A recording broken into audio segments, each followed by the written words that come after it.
अक्सर हम यूट्यूब पे सुनते हैं कि रॉटवाइलर बहुत ही ज्यादा पावरफुल डॉग ब्रीड है और यूट्यूब पे ही बहुत सारी ऐसी वीडियोस है जिसमें रॉटवाइलर या तो गाड़ी खींच रहा है या ट्रक खींच रहा है, कोई ना कोई चीज खींचते हुए ही मिलेगा। लेकिन आपको पता है कि रॉटवाइलर 6880 किलो खींचने की क्षमता रखता है। इस वीडियो में आप देख सकते हो कि रॉटवाइलर कितना पावरफुली 6880 किलो खींच रहा है, लेकिन ऐसा वो बना क्यों है। रॉटवाइलर्स को पहले से ही ब्रीड किया जाता था मीट कार्ट्स को पुल करने के लिए, मतलब ये कसाईयों का कुत्ता होता था।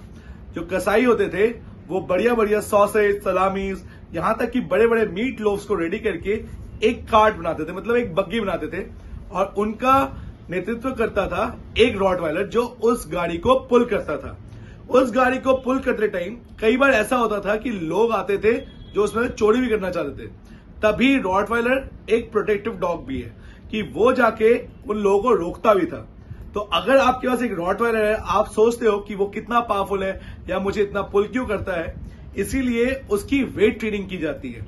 उसके बॉडी पे हार्नेस लगा के वेट्स लगाए जाते हैं। जब उसके पैर स्ट्रांग हो जाते हैं एक एज के बाद उसको वेट्स लगा के पुल करने को दिया जाता है, ताकि उसकी जो एनर्जी है चैनलाइज हो पाए और अच्छी तरह वो अपनी लाइफ आगे जी पाए विदाउट अटैकिंग एनीबडी एल्स।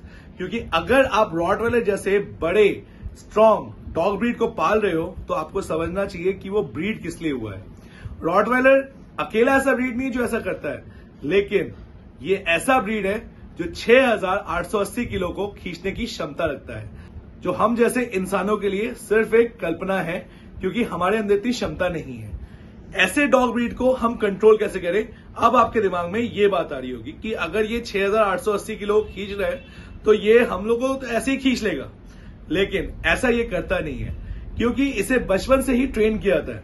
अगर आप एक रॉटवाइलर पपी लेके आ रहे हो और उसे बचपन से ट्रेन कर रहे हो, अच्छी शिक्षा दे रहे हो, तो लीश पुलिंग वो सबसे पहले बंद करता है। इवन मैं भी एक रॉटवाइलर ओनर हूं, मैं जानता हूं मैं क्या बोल रहा हूं, क्योंकि मेरे पास जो रॉटवाइलर है वो भी एक रेस्क्यूड रॉटवाइलर था जो बाइट करता था, लीश पुल करता था और बहुत सारी ऐसी हरकतें करता था जो आप टॉलरेट भी नहीं कर पाओगे। लेकिन मैंने उसको ट्रेन किया, शांत किया और आज की डेट में एक बहुत ओबीडियंट डॉग है वो। आप में से बहुत सारे एनिमल लवर्स सो कॉल्ड सोच रहे होंगे कि रॉटवाइलर्स से ये अत्याचार करवा क्यों रहे हैं, खींच क्यों रहे हैं। लेकिन अगर एक बॉडी बिल्डर से आप वेट नहीं उठवाओगे तो वो करेगा क्या। ये डॉग ब्रीड्स के अंदर सबसे बड़ा बॉडी बिल्डर है। इसको वेट पुलिंग के लिए ही ट्रेन किया गया है, ब्रीड किया गया है। अगर इससे एक काम नहीं कराओगे तो वो कहीं ना कहीं अपने ब्रेन में एक चीज रखेगा, वो समझ नहीं पाएगा कि मैं करूं क्या।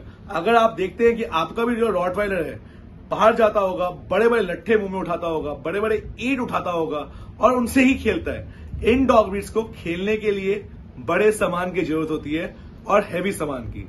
अगर आप सोच रहे हो कि रॉटवाइलर को एक पूडल का टॉय देके खेलना सिखा सकते हो तो ये आपकी गलतफहमी है।